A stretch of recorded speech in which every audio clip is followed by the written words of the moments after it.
wabarakatuh. Perkenalkan, nama saya Muhammad Rusdi, Wakil Kepala Sekolah Bidang Kesiswaan dan mengajar bidang studi IPS. Selamat datang anak-anakku sekalian, peserta didik SMP 121 yang siswa baru. Apa kabarnya hari ini? Alhamdulillah baik semuanya ya. Baiklah, kita akan belajar pada hari ini MPLS-nya, yaitu materinya Wiyata Mandala. Nah, kalian udah tahu belum apa itu Wiyata Mandala? Oke, ada yang udah tahu, ada yang belum? Baiklah, kita akan mengupas apa itu Wiyata Mandala. Wiyata Mandala itu berasal dari kata wiyata dan mandala. Nah, sebelum wiyata mandala kita harus punya wawasan. Apa itu wawasan? Wawasan itu sama dengan pandangan atau sikap. Jadi wawasan wiyata mandala, maka kita akan bahas wawasan wiyata mandala itu wiyata pendidikan. Kemudian mandala apa?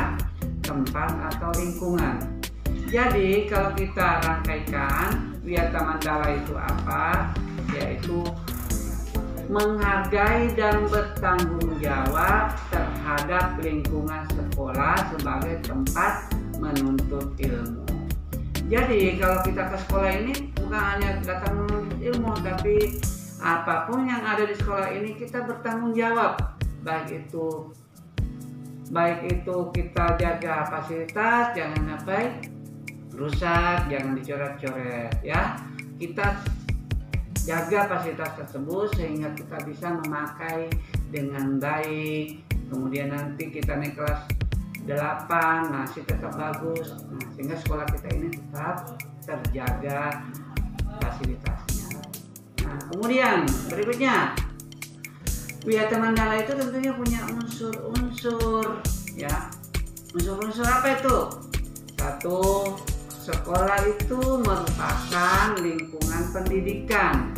Berarti kalian kesini harus belajar, menuntut ilmu.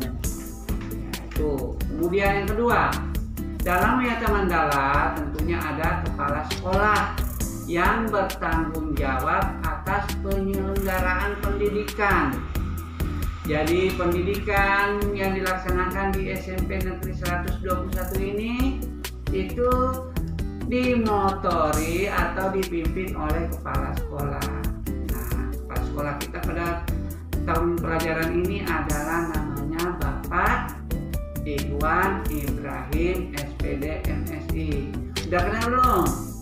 Ya, insya Allah doain pandemi berakhir, kita akan ketemu langsung ya. Kita akan bertemu dengan kepala sekolah, guru-guru yang lainnya dan semua stakeholder sekolah. Kemudian yang ketiga, unsur wiyata mandala adalah guru serta para pendidik atau serta para teman-teman kalian. Yaitu harus bekerja sama dalam mencapai tujuan pendidikan di sekolah ini. Jadi nanti akan seolah kita akan ketemu dalam nanti kalau sudah pandemiknya berakhir ya. Doa bersama supaya kita bisa bertatap langsung di sekolah. Kemudian yang keempat, unsur wiyata mandala adalah warga sekolah di dalamnya atau di luar sekolah yang menjunjung martabat dan citra guru. Jadi kita harus jaga citra guru, harus kita hormati gurunya, jangan disepelekan gurunya. Anggap guru itu adalah orang tua kalian yang harus kalian hargai. Nah, begitu juga guru kan baik-baik semuanya. Guru itu pasti menjaga citra mereka, enggak sembarangan ngomongnya. Kemudian yang kelima, unsur yang kelima terakhir adalah sekolah tempat bertumpu dan masyarakat sekitar untuk mendukung antar sekolah. Artinya sekolah itu warga yang ada sekitar ini saling mendukung dan mengharapkan sekolah ini bisa menampung anak-anak mereka untuk belajar di sini. Nah, kemudian sekolah dan fungsinya apa? Tentunya kalian sudah tahu tadi kan, sekolah itu adalah tempat melaksanakan KBM atau kegiatan belajar mengajar. Nah, di dalamnya kita tanamkan nanti supaya anak rajin membaca, punya keterampilan, ilmu pengetahuan dan teknologinya berkembang sehingga menjadi anak yang cerdas yang dibutuhkan oleh bangsa dan negara. Ya. Nah, kemudian fungsi sekolah itu tentunya tempat belajar. Nah, di dalam sekolah itu tentu ada aturan-aturan atau tata tertib. Makanya kalian harus ikuti aturan tata tertib. Kalau tidak ikuti aturan tata tertib, maka akan ada nanti sanksinya. Nah, sanksinya itu berupa apa? Nanti kita lihat di tata tertib. Ya, ada nanti tata tertib kita di sini. Gunanya supaya kita bisa menjadi siswa yang berhasil. Kemudian kalau kita belajar di sekolah, tentunya anak-anak yang datang di sini, yang mana sih anak yang mau belajar, yang mau main doang di sini? Tentu ada ciri-cirinya, kita bisa dapat tahu. Ya, kita bisa tahu ciri-ciri anak yang datang sekolah, motivasi mau belajar, motivasi mau main. Nah, ciri motivasi yang mau belajar itu yang pertama, ya, mereka itu mengikuti pelajaran dengan tertib. Ya, disuruh istirahat, belajar, olahraga. Nah, itulah anak yang tertib. Nah, motivasinya tinggi mau belajar. Kalau ada anak begitu belajar gurunya, dia izin melulu ke kantin lah, izin ke kamar mandi lah dan seterusnya. Nah, itu motivasinya masih kurang, ya. Jadi harus mempunyai motivasi. Yang kedua, ciri-ciri masyarakat yang mau belajar, yaitu mereka itu sabar menunggu pergantian pelajaran, sabar mengikuti pelajaran, tidak gelisah. Yang sabar. Yang ketiga, ciri-ciri yang ketiga yaitu anak-anak tersebut itu akan bertumbuh menjadi manusia yang cerdas, menjadi manusia Indonesia yang seutuhnya. Kalau nggak ada perubahannya, itu tidak mau belajar, cuma datang ke sekolah mau main doang, ya. Nah, yang terakhir nih, prinsip-prinsip sekolah. Jadi sekolah kita ini, sekolah di Indonesia itu punya prinsip. Yang pertama, sekolah akan memberikan bekal hidup. Nah, kalian itu akan diberikan bekal bagaimana hidup, bagaimana supaya kalian itu nanti kedepannya bisa hidup yang layak, berhasil jadi orang, ya, menjadi pejabat, ya, ada yang menjadi presiden, menjadi guru, dokter dan seterusnya. Nah, itu sekolah menginginkan seperti itu anak-anaknya. Kedua, sekolah itu adalah tempatnya untuk belajar atau institusi belajar. Kemudian yang ketiga, lembaga tempat belajar yang adil dan merata. Saya ulangi, sebagai lembaga tempat belajar dan adil merata. Jadi semuanya itu sama di sini, nggak ada namanya anak guru, anak kepala sekolah, anak pejabat itu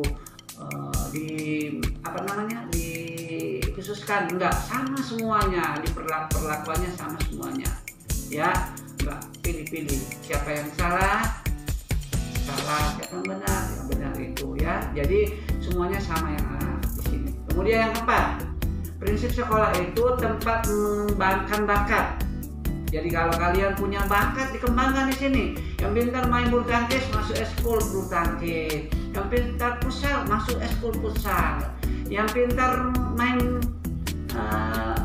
menyanyi nanti masuk nyanyi. Yang pintar menari masuk eskul menari. Itu ada semua gurunya, semuanya profesional, ya. Kembangkan bakat kalian sehingga nanti kalian itu bisa menjadi andalan bangsa Indonesia ini, ya. Kemudian yang kelima, prinsip sekolah itu adalah pembinaan potensi di luar intelijensi. Di luar kita punya otak itu juga, di luar kemampuan kita, otak kita itu mungkin ada orang mampu skill, misalnya pintar sepak bola, kita kembangkan sepak bola. Pintar misalnya dance, ya ada bisa ikut dance, dan sehingga nanti jadi keluar dari sekolah ini kalian itu mempunyai bakat yang bisa dipakai untuk mengembangkan diri. Yang keenam, yaitu prinsip sekolah yang keenam adalah tempat memberikan perhatian khusus untuk mengembangkan emosional, sosial, dan tempat mengembangkan komunikasi. Emosional itu apa? Jangan sosial, jadi tempatnya kalian bersosialisasi, tempat kalian berkomunikasi di sini, ya.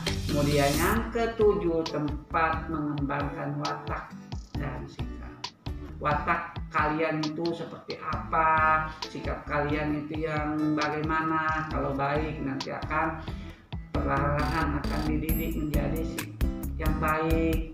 Ya, watak yang jelek itu dikasih tahu jangan seperti itu, harusnya seperti ini, sehingga watak kalian itu berubah menjadi watak yang baik, yang disenangi oleh semua orang.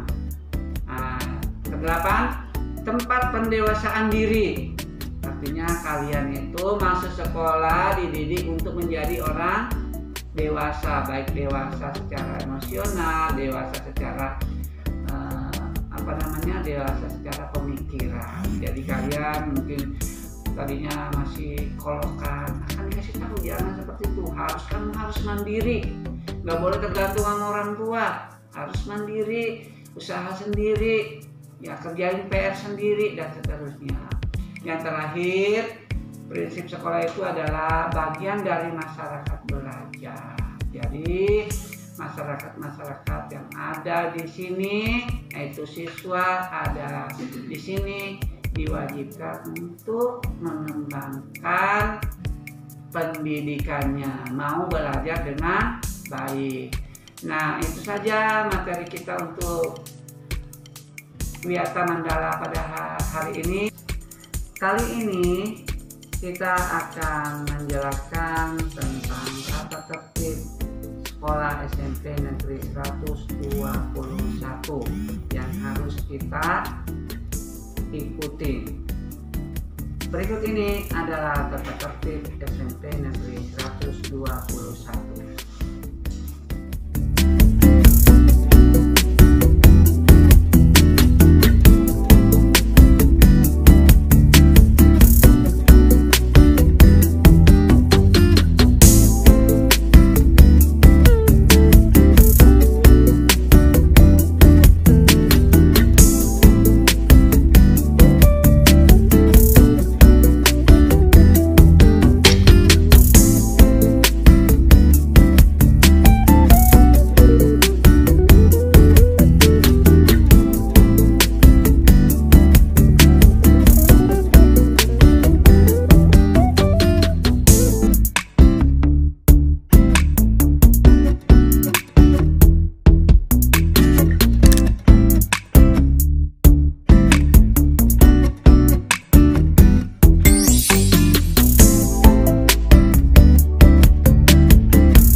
Demikianlah tata tertib SMP Negeri 121. Semoga peserta didik bisa mengikuti dengan baik sehingga sekolah kita dapat berhasil. Sekian, terima kasih. Assalamualaikum warahmatullahi wabarakatuh.